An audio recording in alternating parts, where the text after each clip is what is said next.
नमस्कार।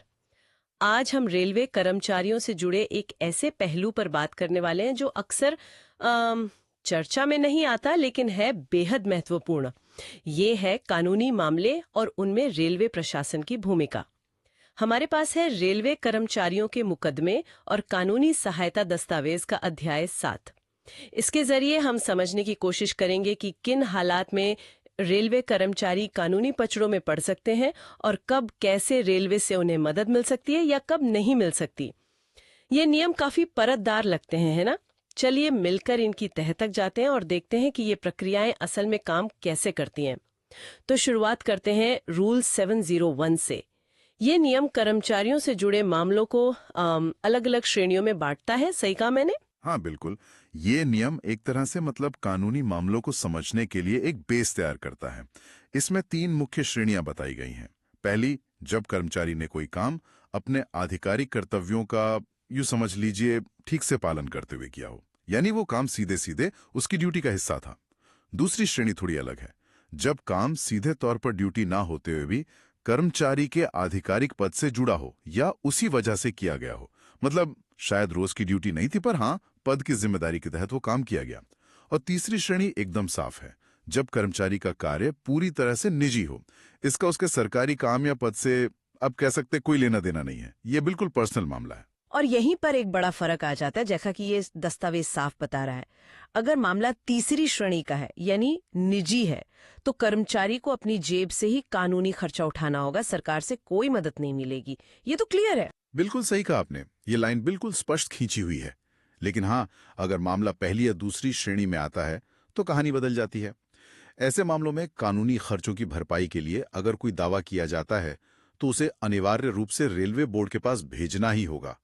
ये बात ध्यान देने लायक है कि स्थानीय रेलवे मैनेजमेंट उस दावे को ठीक माने या न माने, अंतिम फैसला बोर्ड के स्तर पर ही होता है, या मतलब बोर्ड के जरिए ही आगे बढ़ता है। अच्छा, तो ये बोर्ड तक मामला भेजना कंपलसरी है। और खर्चों की बात करें तो क्या इसमें सब कुछ शामिल होता है, जैसे वकील की फीस, आने जाने का खर्चा और वो छोटे मोटे दूसरे खर्चे? नहीं, देखिए, स्रोत के अनुसार सामान्य नियम यह है कि मुख्य रूप से केवल एक वकील की फीस ही मान्य होती है।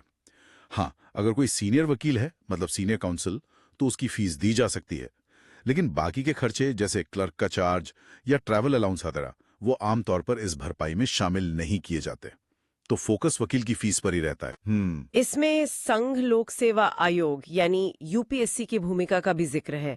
कानूनी मामलों में यूपीएससी का क्या काम हो सकता है, ये थोड़ा अनपेक्षित सा लगता है। हाँ, ये एक महत्वपूर्ण पहलू है, खासकर पहली श्रेणी के मामलों में। अगर मामला सीधे तौर पर ड्यूटी से जुड़ा है, श्रेणी 1, तो संविधान के अनुच्छेद 320 3D के तहत यूपीएससी से सलाह लेना अनिवार्य है। यह सलाह इसलिए ली जाती है ताकि यह तय हो सके कि कर्मचारी को बचाव के खर्च के लिए सरकारी मदद मिलनी भी चाहिए या नहीं।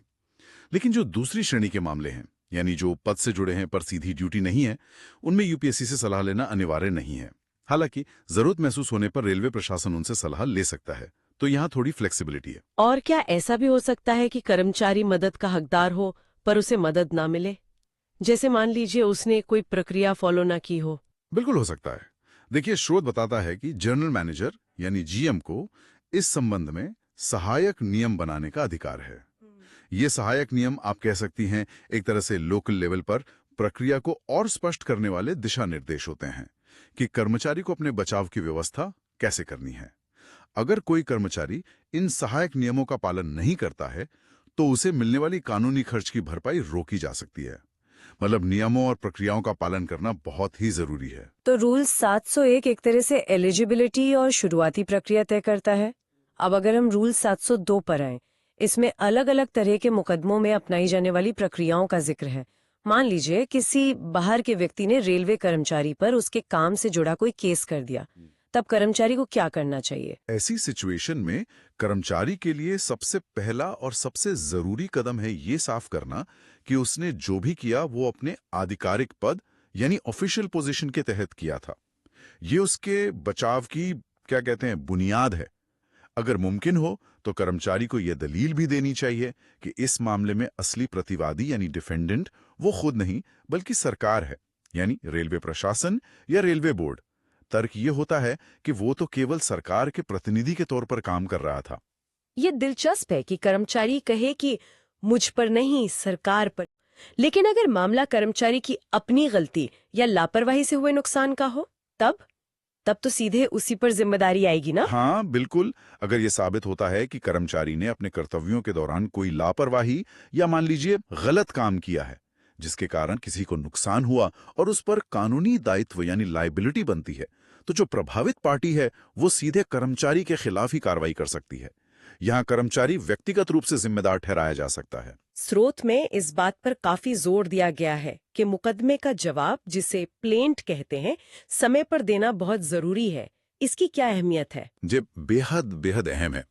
कर्मचारी को जो निर्धारित समय सीमा है उसके अंदर प्लेंट का जवाब दाखिल करना ही चाहिए। अगर वो ऐसा करने में चूक जाता है तो अदालत ये मान सकती है कि उसे अपने बचाव में कुछ नहीं कहना और उसके खिलाफ फैसला सुना सकती है। उसे पर्सनली जिम्मेदार ठहराया जा सकता है। इस मामले में देरी या लापरवाही बहुत भारी पड़ सकती है, सच में। समझ गए।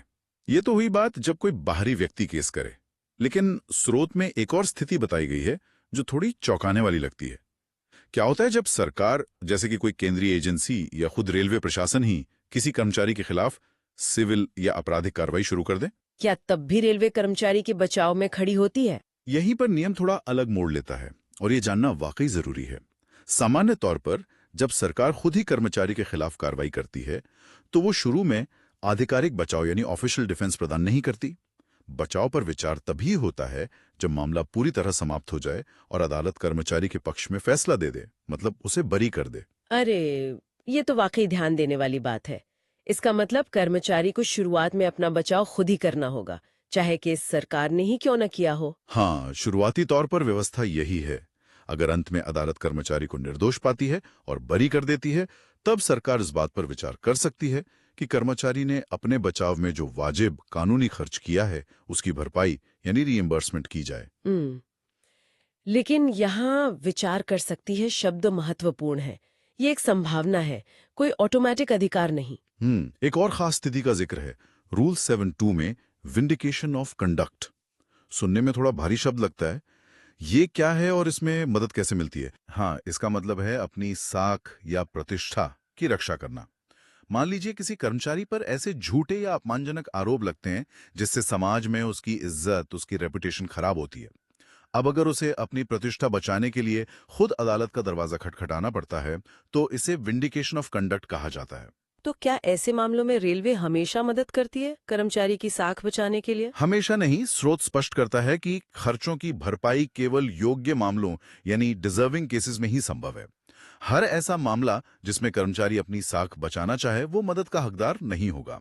प्रशासन को यह तय करना होता है कि क्या यह मामला वाकई ऐसा है जिसमें सरकारी पैसे से मदद दी जानी चाहिए।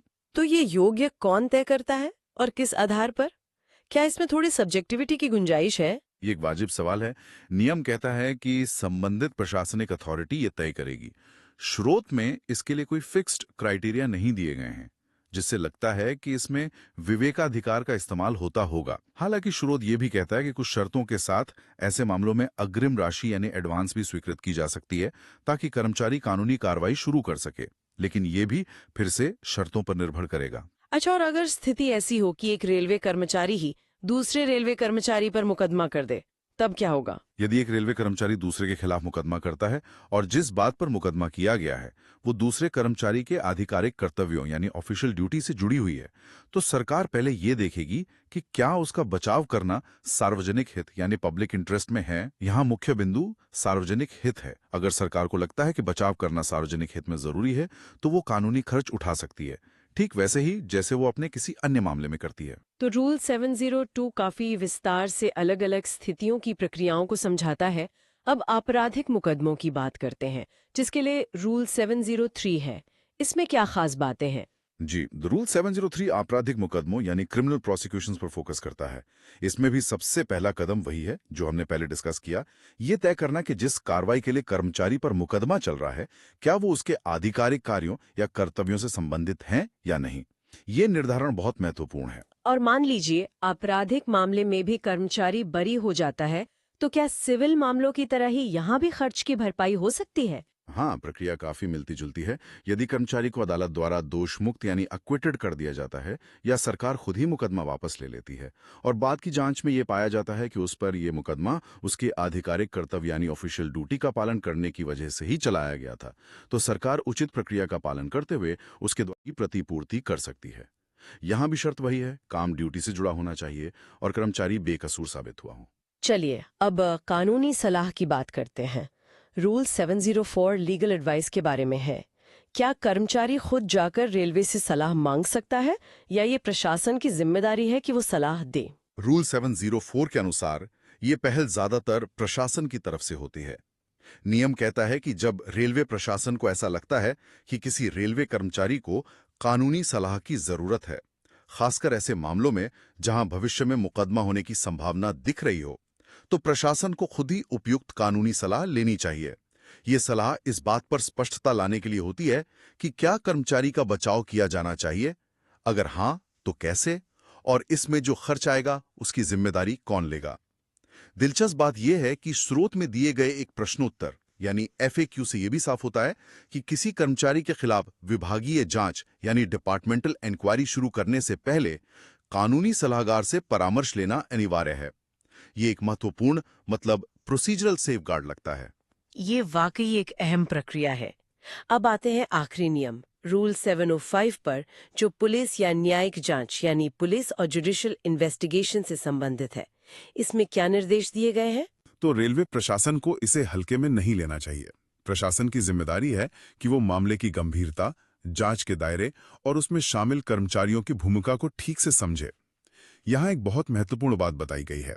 अगर किसी कर्मचारी के खिलाफ पुलिस या न्यायिक जांच चल रही है, तो इसका मतलब ये नहीं है कि उसके खिलाफ चल रही विभागीय जांच यानी डिपार्टमेंटल इंक्वायरी रोक दी जाएगी। दोनों जांचें पैरेलल चल सकती हैं। बस प्रशासन को यह सुनिश्चित करना होता है कि विभागीय जांच से पुलिस या न्यायिक जांच में कोई रुकावट ना आए। ओह, यानी एक ही समय में दो तरह की जांच का सामना करना पड़ सकता है कर्मचारी को। ये तो काफी तनावपूर्ण हो सकता है। हाँ, ये स्थिति निश्चित रूप से जटिल हो सकती है और इसी जांच की प्रगति के आधार पर ही प्रशासन ये तय करता है कि कर्मचारी को सरकारी बचाव या कानूनी मदद की जरूरत है या नहीं। अगर जरूरत है तो उसे नियमों के तहत उचित प्रक्रिया अपनाकर मदद मुहैया कराई जानी चाहिए। तो सहायता का निर्णय जांच की स्थिति पर भी निर्भर करता है। तो इस पूरी बातचीत को अगर हम समेटें तो ये साफ है कि रेलवे कर्मचारी अगर अपने काम से जुड़े किसी कानूनी मामले में उलझते हैं तो उन्हें नियमों के तहत सरकारी सहायता मिल सकती है, लेकिन ये कोई खुली छूट नहीं है। सहायता कई अगर और मगर के साथ आती है ना? बिल्कुल सही कहा आपने। सबसे पहली और बुनियादी शर्त तो यही है कि मामला कर्मचारी के आधिकारिक कर्तव्य या पद से जुड़ा होना चाहिए।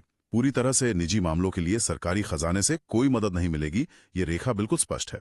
इसके साथ ही पूरी प्रक्रिया का सही ढंग से पालन करना बहुत जरूरी है, जैसे समय पर जवाब दाखिल करना, अगर GM ने कोई सहायक नियम बनाए हैं तो उनकी जानकारी रखना और उन्हें मानना। जरा सी प्रक्रियात्मक चूक से सहायता रुक सकती है और हमने देखा कि कैसे खर्चों की मंजूरी और सलाह के मामलों में रेलवे बोर्ड और कुछ खास स्थितियों में UPSC की भूमिका भी कितनी अहम हो जाती है।